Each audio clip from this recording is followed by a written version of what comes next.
अस्सलाम वालेकुम स्टूडेंट्स, मैं हूं बाबर अंसारी, आपका फ़िज़िक्स टीचर। स्टूडेंट्स, आज हम सेंट्रीपिटल फोर्स वाला टॉपिक करेंगे। तो सेंट्रीपिटल फोर्स को सबसे पहले डिफ़ाइन करते हैं। The force which keeps the body to move in a circular path and is always directed towards the centre of circle. जब भी कोई जिस्म दायरे में मूव करता है तो उसको घुमाने वाली फोर्स सेंट्रीपिटल फोर्स कहलाती है और उसकी डायरेक्शन सर्कल के सेंटर की तरफ होती है। तो स्टूडेंट्स, इसके लिए एग्जांपल्स हमारे पास क्या है? आपकी फर्स्ट ईयर की बुक में उसने लिखा है कि जब भी कोई इलेक्ट्रॉन न्यूक्लियस के गिर्द रिवॉल्व करता है तो वो फोर्स सेंट्रीपिटल फोर्स है, और जब भी प्लैनेट सूरज के गिर्द रिवॉल्व करते हैं तो वो सेंट्रीपिटल फोर्स की वजह से रिवॉल्व करते हैं। तो स्टूडेंट्स, इसके बाद हम एक डायग्राम बनाते हैं। ये हमारे पास एक डायग्राम है जिसका सर्कल का रेडियस आर है और इसके सेंटर ओ हमने उसको रिप्रेजेंट किया है ओ से। तो स्टूडेंट्स देखें, ए पॉइंट एक पॉइंट है जहां बॉडी कोई मूव कर रही है और वो बॉडी की पोजीशन ए है। ए पोजीशन से बॉडी बी पोजीशन पे चली गई। जब बॉडी बी पोजीशन पे गई तो उसने एंगल थीटा बनाया। सर्कल का रेडियस आर है, ओ ए हमारा आर के बराबर है, और इसी तरह ओ बी हमारा वो भी सर्कल का रेडियस है और वो भी आर है। आप जानते हैं कि किसी भी सर्कल का रेडियस इक्वल होता है, मतलब रेडियस बराबर होते हैं। तो ओ ए का फासला और ओ बी का फासला बिल्कुल बराबर है। तो स्टूडेंट्स, यहाँ से बात आगे लेकर चलते हैं कि फ़र्ज़ कर लें एक जिस्म है, एक बॉडी है जो सर्कल में मूव कर रही है यूनिफॉर्म स्पीड के साथ। जब वो यूनिफॉर्म स्पीड से मूव कर रही है तो यहाँ एक बात इंपॉर्टेंट है कि उसकी जो स्पीड है यानी मैग्नीट्यूड, यानी उसकी मिकदार, मोशन की मिकदार, मोशन की मैग्नीट्यूड, स्पीड की मैग्नीट्यूड, वो बिल्कुल यानी स्पीड उसकी बिल्कुल कांस्टेंट है। लेकिन हम देखते हैं कि हर पॉइंट पे उसकी डायरेक्शन बदलती रहती है, क्योंकि ये स्ट्रेट लाइन मोशन नहीं है बल्कि एक सर्कल है जिसमें हर पॉइंट पे डायरेक्शन बदल जाती है। तो देखें, मैंने यहाँ एक ए पॉइंट पे सीधी लाइन खींची है। अगर किसी सर्कल में एक सीधी लाइन हम पास करवा दें, सर्कल के किसी भी नुक्ते को छू के गुजरने वाली लाइन, तो इस लाइन को हम कहते हैं टेंजेंट। तो यहाँ ए पॉइंट पे मैंने एक टेंजेंट ड्रा किया। ये रिप्रेजेंट करेगा कि इस जगह पर जो बॉडी है उसकी वेलोसिटी की डायरेक्शन अलोंग द टेंजेंट है। इसी तरह बी पॉइंट पे वेलोसिटी की डायरेक्शन अलोंग द टेंजेंट है। तो ये दो टेंजेंट हमने ड्रा किए। अब हम इसको स्टडी करेंगे। तो देखें, सबसे पहले हमने कहा कि चूँकि डायरेक्शन बदल रही है, इसका मतलब एक्सेलरेशन मौजूद है। तो एक्सेलरेशन का फार्मूला क्या है? Rate of change of velocity, यानी delta V over delta T. यहाँ ये बात याद रखनी है कि ये डेल्टा वी मैग्नीट्यूड के लिहाज से नहीं है बल्कि ये डायरेक्शन के लिहाज से है। तो हम इसको देखेंगे एस बराबर वी टी, एक फार्मूला हमारे पास है। तो अगर मैं यहाँ से टी का स्मॉल चेंज निकालूँ तो वो आएगा एस डिवाइडेड बाई वी। तो देखिए, ऊपर वाले रिलेशन को मैं लिख दूंगा delta we divided by delta T की जगह एस बाय वी। बेटा, ये वी थर्ड नंबर पे है तो ये ऊपर शिफ्ट हो जाएगा। तो आपका एक्सेलरेशन होगा वी डिवाइडेड बाय एस और मल्टीप्लाई डेल्टा वी। स्टूडेंट्स, ये जो हमारे पास इक्वेशन है इसको मैं इक्वेशन नंबर 2 का नाम दे देता हूँ। और आप जानते हैं यहाँ पर अब इसको मज़ीद सॉल्व करना अभी हमारे लिए, मतलब यहाँ पर हम इसको स्टॉप कर देंगे और हम इसको सॉल्व करने के लिए एक और मेथड यूज़ करेंगे। देखिए बेटा, आपने हम इसमें डेल्टा वी की वैल्यू निकालने के लिए एक काम करेंगे, और वो क्या करेंगे, हम यहाँ पर एक ट्राइंगल ड्रा करेंगे। वो ट्राइंगल कैसी होगी, मैं इसके लिए ये वाला पोर्शन ज़रा मिटा देता हूँ।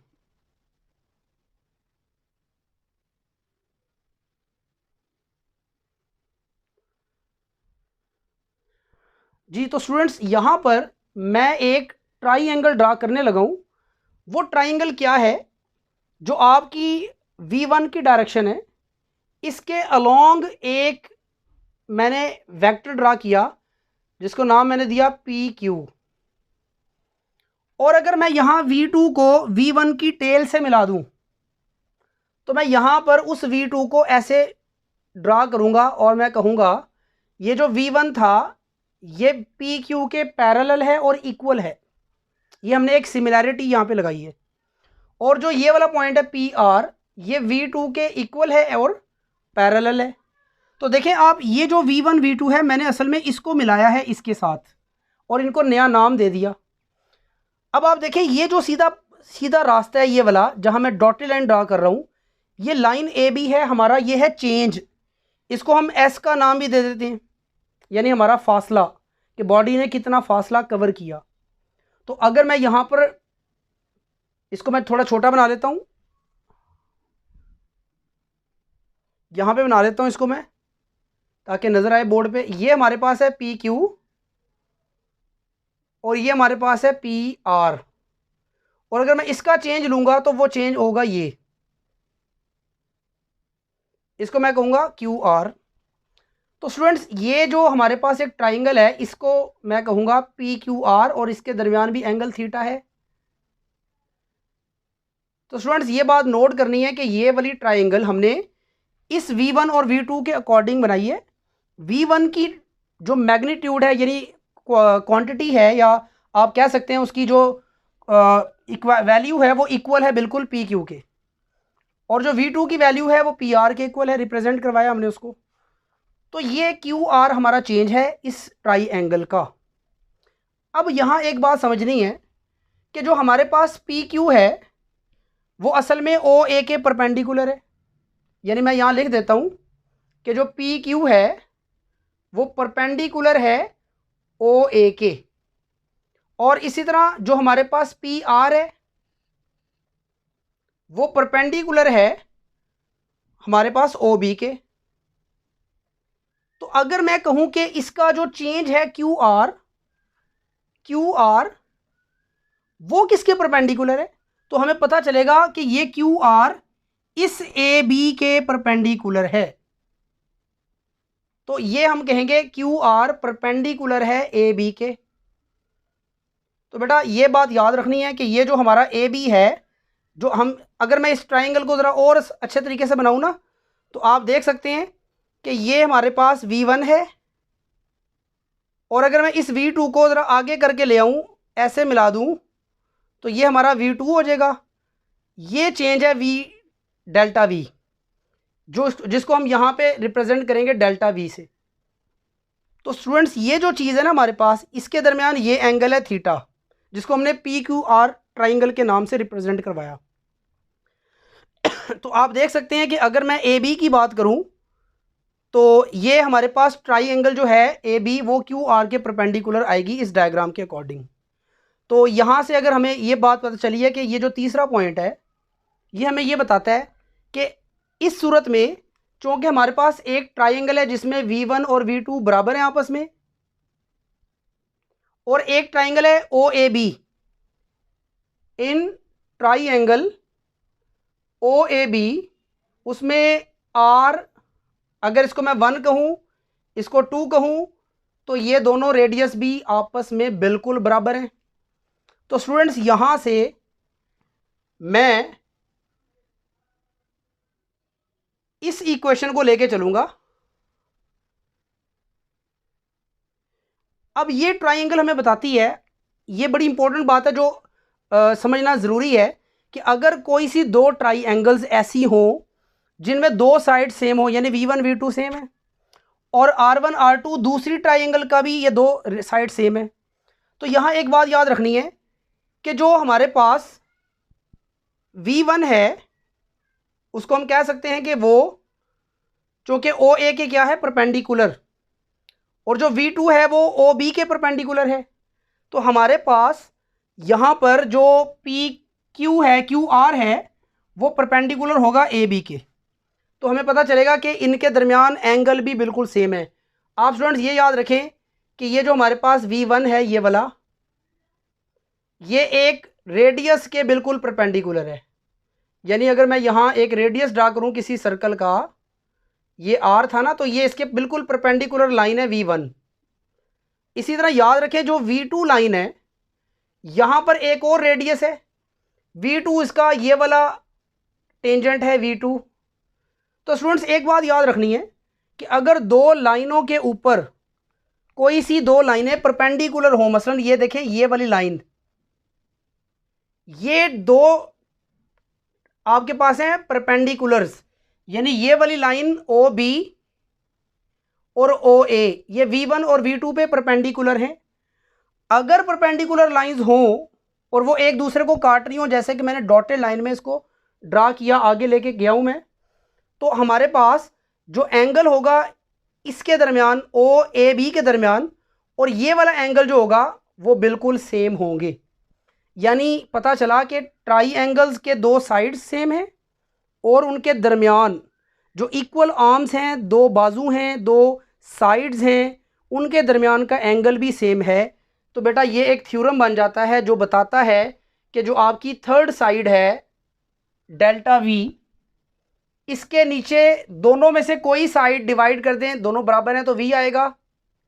ये साइड्स की रेशो बराबर होगी दूसरी ट्राइंगल की थर्ड साइड यानी ए बी, और डिवाइडेड बाय इसकी कोई सी दो इक्वल साइड में से एक साइड आर। तो स्टूडेंट्स डेल्टा वी हमने निकालना है, हमने यहाँ पुट करना था इक्वेशन नंबर 2 में। तो डेल्टा वी को हम कहेंगे ए बी हमारा है एस के बराबर, एस डिवाइडेड बाय आर, और ये वी मल्टीप्लाई हो गया। स्टूडेंट्स अब हम इसको यहाँ पे पुट कर देते हैं। तो ए वी ओवर एस हमारे पास ऑलरेडी मौजूद है, डेल्टा वी की जगह S divided by R multiply V. Students S S से कैंसिल हो गया, तो हमारे पास रिलेशन आया ए सी सेंट्रीपिटल एक्सेलरेशन का V square divided by R. तो ये वो रिलेशन है जो हमारे पास सेंट्रीपिटल एक्सेलरेशन का रिलेशन है। स्टूडेंट्स यहाँ पे सेंट्रीपिटल एक्सेलरेशन की डायरेक्शन कहाँ पे है, तो इसके लिए देखें ट्राइंगल को गौर से देखें। तो ये जो हमने पॉइंट लिखा कि क्यू आर ए बी के परपेंडिकुलर है, तो ए बी का परपेंडिकुलर क्या बनता है, तो देखिए ये वाली लाइन, अगर मैं इसको यहाँ पे मिटा के ज़रा मैं क्यू आर को रिप्रेजेंट करता हूँ, ए बी के परपेंडिकुलर तो ये लाइन है, तो यानी ये आपका बनेगा क्यू आर। अगर मैं ऊपर से इसको रिलेट करवाऊँ तो यहाँ से पता चलेगा कि ये जो परपेंडिकुलर लाइन है ये बिल्कुल सर्कल के सेंटर की तरफ परपेंडिकुलर होगी। यानी इसको और अच्छा करें अगर आप, तो ये बिल्कुल ऐसे परपेंडिकुलर लाइन होगी ऐसे। तो हमें पता चलेगा कि यहाँ पे सेंट्रीपिटल एक्सेलरेशन की डायरेक्शन सर्कल के सेंटर की तरफ है। स्टूडेंट्स अब यहाँ से आगे हम बात को आसान कर लेते हैं। जब हमें पता चल गया कि हमारे पास एक्सेलरेशन की कीमत ये है, तो फोर्स का फार्मूला होता है MAC। ये सेंट्रीपिटल अगर फोर्स है तो ये सेंट्रीपिटल एक्सेलरेशन है, तो FC हमारे पास होगा M, AC की जगह कीमत पुट करें V square divided bye R। This is the relation of centripetal acceleration. Students इसको अगर आप इन टर्म्स ऑफ ओमेगा यानी एंगुलर वेलोसिटी लिखना चाहते हैं, तो आप V की जगह आर स्क्वायर ओमेगा स्क्वायर लिखें, क्योंकि आपको पता है V होता है R ओमेगा, तो V का स्क्वायर क्या होगा R square omega square divided bye R। आपको पता है एक R से कैंसिल होगा, तो रिलेशन बनेगा MR omega square. This is the centripetal force in terms of omega. तो स्टूडेंट्स ये हमारा आज का टॉपिक था सेंट्रीपिटल फोर्स का। इस पे मज़ीद आप कोई सवाल करना चाहते हैं तो कमेंट बॉक्स में आप मैसेज कर सकते हैं मुझे, इंशाल्लाह मैं आपको उसका जवाब दूंगा। और ये कि मज़ीद इसमें कोई बात ऐड करना चाहते हैं आप, कोई बात कोई मुझे कहना चाहते हैं बात, या कोई मज़ीद आर्टिकल चाहते हैं कि मैं उसको उसकी वीडियो बना के अपलोड करूँ, तो कमेंट बॉक्स में ज़रूर बात कीजिएगा। अल्लाह हाफिज़, इंशाल्लाह अगली वीडियो में हाज़िर होते हैं दोबारा।